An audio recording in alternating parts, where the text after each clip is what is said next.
बहुत समय पहले की बात है। माधोपुर नाम का एक बहुत ही पुराना गांव हुआ करता था। उस गांव में सुशील नाम का एक गरीब मजदूर आदमी अपनी पत्नी मल्लिका और एक 8 साल के बेटे कैलाश के साथ रहा करता था। सुशील बहुत ही ईमानदार और सीधा साधा आदमी था। आप तो जानते ही हो जी, बरसात का मौसम शुरू हो गई है। पिछली बार बरसात के दिन कितने मुश्किल से कटे थे। घर की छत जगह जगह से टूटी हुई है।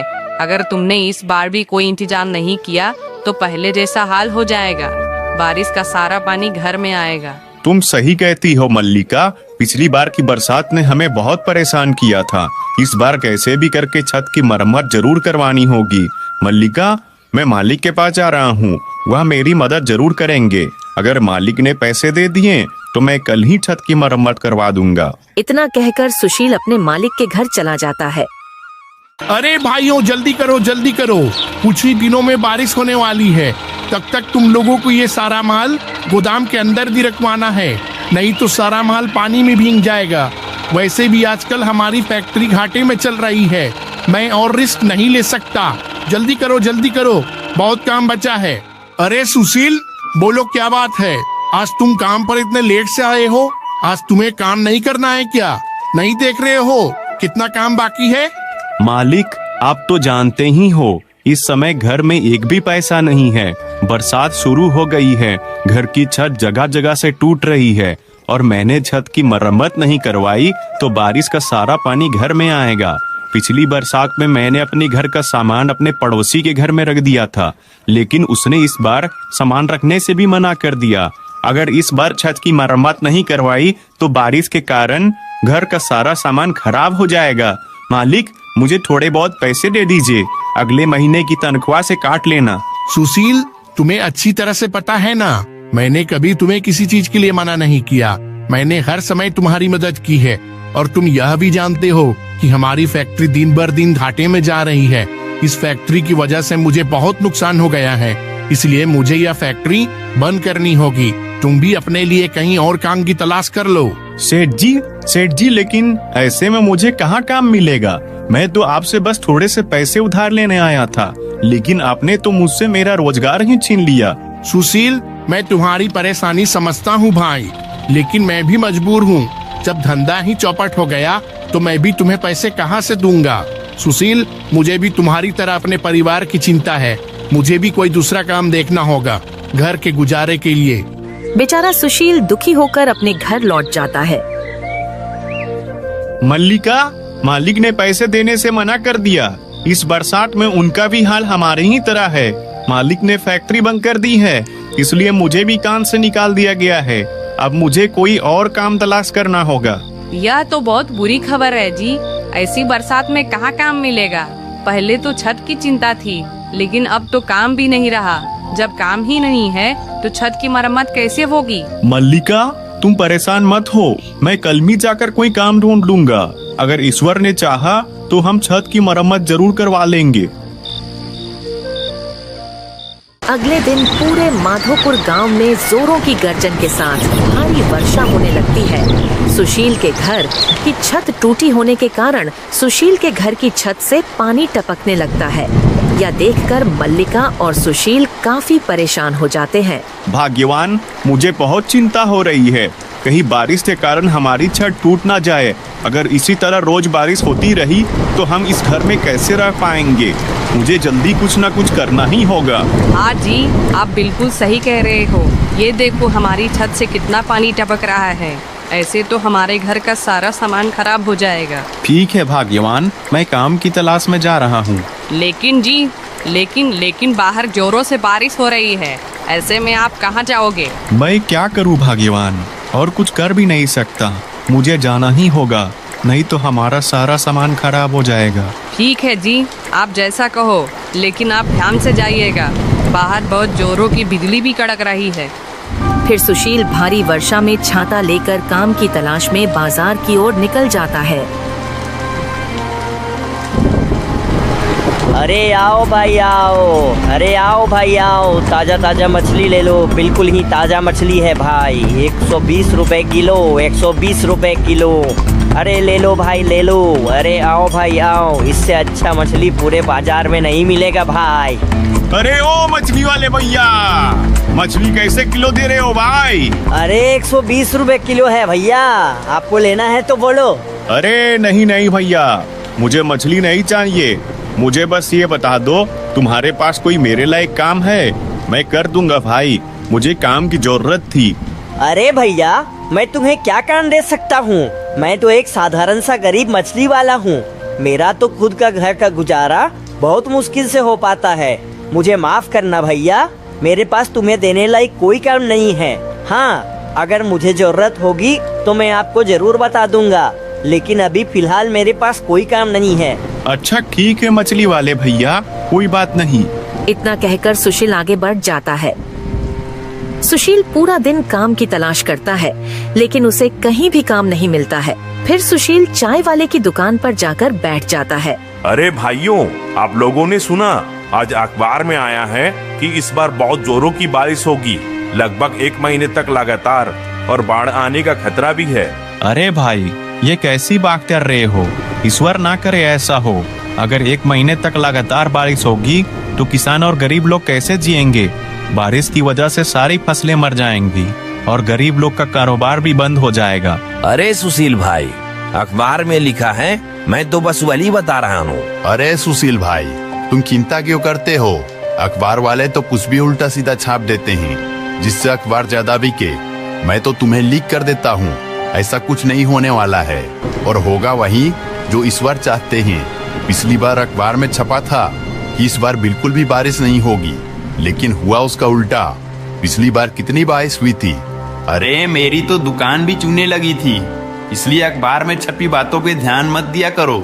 मुझे लगता है तुम सही कह रहे हो, हमें अखबार की बातों पर विश्वास नहीं करना चाहिए, लेकिन हाँ, हमें होशियार रहना चाहिए, ताकि अगर कुछ समस्या आए तो हम तैयार रहें। सुशील को उन दोनों आदमियों की बात अजीब लगती है, इसलिए वह वहाँ से उठकर अपने घर चला जाता है। मल्लिका, मैंने हर जगह काम तलाश किया, लेकिन कहीं भी मुझे काम नहीं मिला। अब तुम ही बताओ, मैं क्या करूं? क्या आप ये क्या कह रहे हो जी? अब तो घर का राशन भी खत्म हो गया है, और सुबह से कैलाश की तबीयत भी बहुत खराब हो रही है। उसका सारा शरीर गर्म हो रहा है, मुझे लगता है उसे बुखार है। तुम उसके लिए दवाई ले आओ। लेकिन मल्लिका, मेरे पास तो एक भी पैसे नहीं है, फिर मैं कैलाश के लिए दवाई कहाँ से लाऊं? जी, अगर कैलाश को इलाज नहीं मिला तो उसकी हालत और भी बिगड़ सकती है। तुम्हें जल्दी कुछ करना होगा। लेकिन मल्लिका, मेरे पास एक भी रुपया नहीं है, ऐसे में कैलाश के लिए दवाई कहाँ से लाऊं? हाँ, हम एक काम कर सकते हैं, चलो हम वासु के घर चलते हैं। वो मेरा बचपन का दोस्त है, वो मेरी मदद जरूर करेगा। फिर दोनों तुरंत ही भारी वर्षा के बीच में ही छाता लेकर वासु के घर जाते हैं। वासु, अरे ओ भाई वासु, दरवाजा खोलो भाई, घर पर वो कि नहीं? अरे इतनी रात में कौन है भाई? रुको, आता हूँ। अरे भाई सुशील, तुम लोग यहाँ इतनी रात को इस भारी वर्षा के बीच यहाँ क्या कर रहे हो? कोई समस्या हो तो बताओ। वासु भाई, मेरा बेटा कैलाश बहुत बीमार है, अगर उसे जल्दी से कोई इलाज नहीं मिला तो उसकी हालत बहुत ही ज्यादा बिगड़ जाएगी। तुम मुझे थोड़े से पैसे उधार दे दो, मैं तुम्हारा एहसान जिंदगी भर नहीं भूलूंगा भाई। सुशील, मैं तुम्हारी पीड़ा समझ सकता हूँ भाई, लेकिन देखो, मेरे हालात भी कोई अच्छे नहीं हैं। अरे घर के बहुत खर्चे हैं, बच्चों के भी खर्चे हैं, और कमाई उतनी है नहीं जितने खर्चे हैं। इसलिए देखो भाई, मैं तुम्हारी मदद नहीं कर सकता हूँ, हो सके तो मुझे माफ कर देना। सुशील, अगर मेरे पास पैसे होते तो मैं तुम्हारी मदद जरूर करता। मुझे इस बात का बहुत दुख है कि मैं तुम्हारी इस परेशानी में मदद नहीं कर पा रहा हूँ, लेकिन भाई क्या करूँ, मैं भी मजबूर हूँ।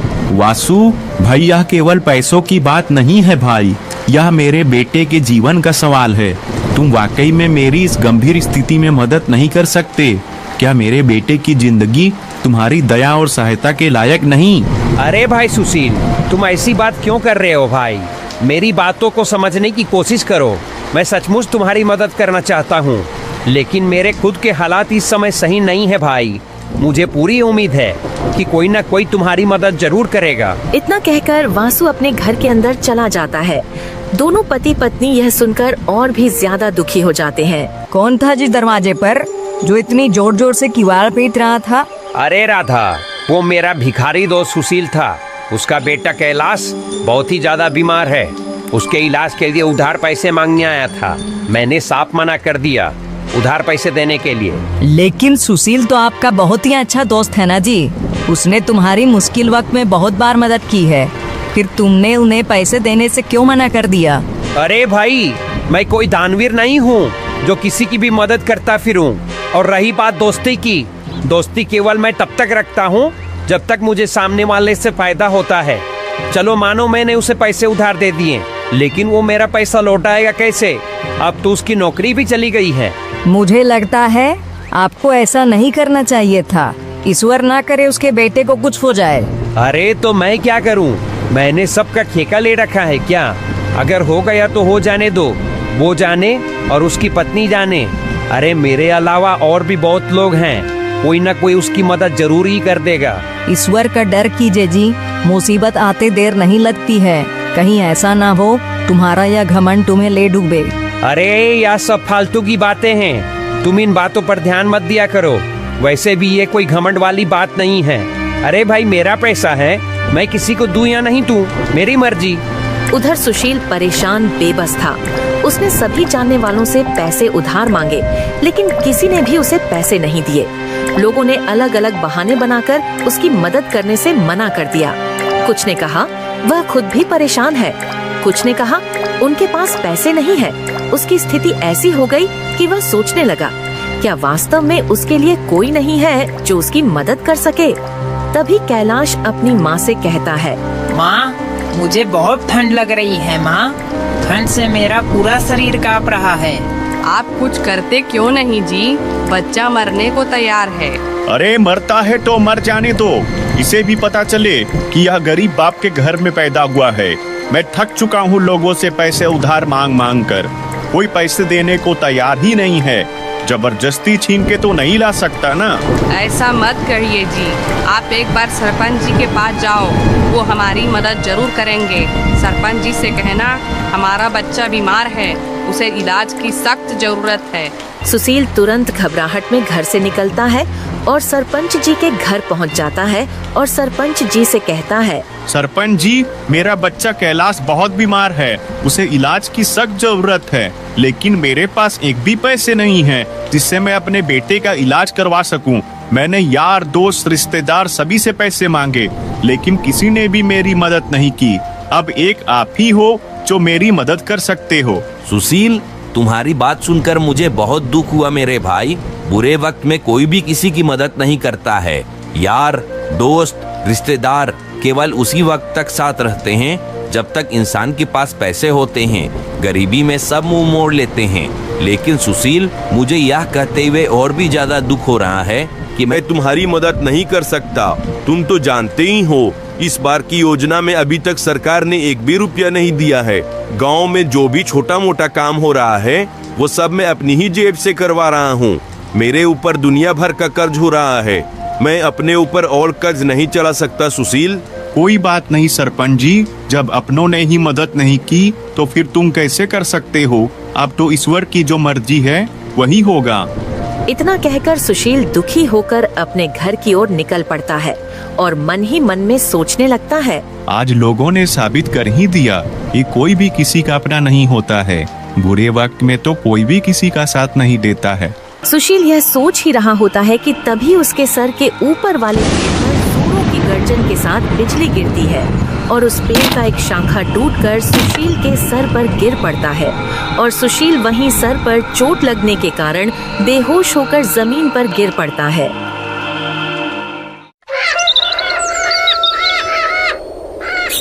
अगले दिन उसी रास्ते पर एक व्यापारी अपनी गाड़ी लेकर आ रहा होता है कि तभी उसकी नजर जमीन पर लेटे हुए सुशील पर पड़ती है।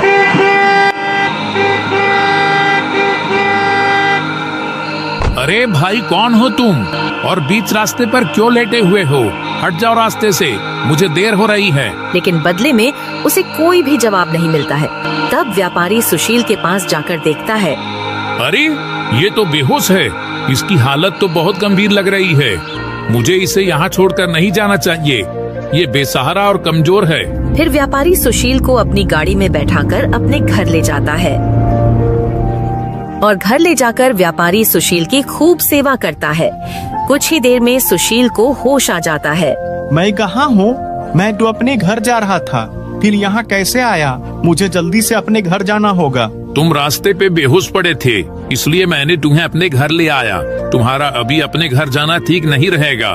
पहले तुम्हें आराम करने की सख्त जरूरत है, उसके बाद अपने घर चले जाना। आपने मेरी मदद क्यों की?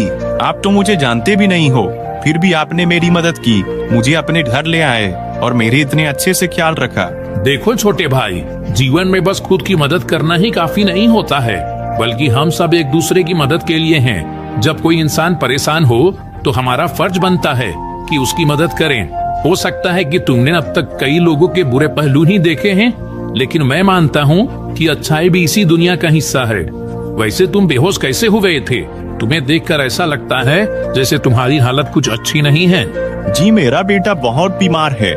मेरे पास एक पैसा भी नहीं है जिससे मैं उसका इलाज करवा सकूं। मैंने सभी से अपने बेटे के इलाज के लिए पैसे उधार मांगे, लेकिन किसी ने भी मेरी मदद नहीं की।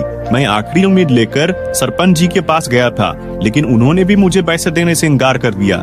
मैं इसी सोच में डूबा साथ ही साथ तेज बारिश भी हो रही थी।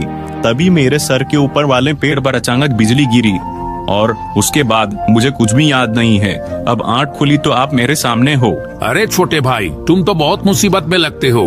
अब तो तुम्हारे बेटे की हालत बहुत खराब हो गई होगी। एक काम करो, जल्दी से अपने घर जाओ और अपने बेटे का इलाज करवाओ। वह भला आदमी सुशील को बहुत सारे पैसे देता है। इन पैसों से तुम अपने बेटे का इलाज और अपनी छत को बनवा लेना और बचे हुए पैसों से कोई कारोबार कर लेना। जब कभी तुम्हारे पास पैसे हो जाएं, मुझे आकर लौटा देना। आपका धन्यवाद बड़े भैया, आप मेरे लिए भगवान से कम नहीं हो। मैंने देवी देवताओं का नाम तो सुना जरूर है, लेकिन कभी देखा नहीं था, और आज मैंने देख लिया। मैं आपका एहसान जिंदगी भर नहीं भूलूंगा। अरे ये कोई बड़ा काम नहीं है छोटे भाई। अच्छा, अब तुम जल्दी घर जाओ और अपने बेटे को डॉक्टर को दिखाओ। सुशील जल्दी से अपने घर जाता है। फिर सुशील अपने बेटे कैलाश को डॉक्टर के पास लेकर जाता है और कुछ ही दिनों में उसका बेटा कैलाश ठीक हो जाता है। एक दिन मल्लिका सुशील को कहती है, आपने मुझे बताया नहीं कि आप पैसे कहाँ से लाए थे? मल्लिका, ये पैसे मुझे एक आदमी ने दिए थे। मैं तो उसे जानता भी नहीं कि वो कौन था, लेकिन मेरे लिए किसी भगवान से कम नहीं था। मैंने उससे उसका नाम पूछा, लेकिन उसने मुझे नाम बताने से साफ इनकार कर दिया। मैं उसे जंगल में बेहोशी की हालत में मिला था।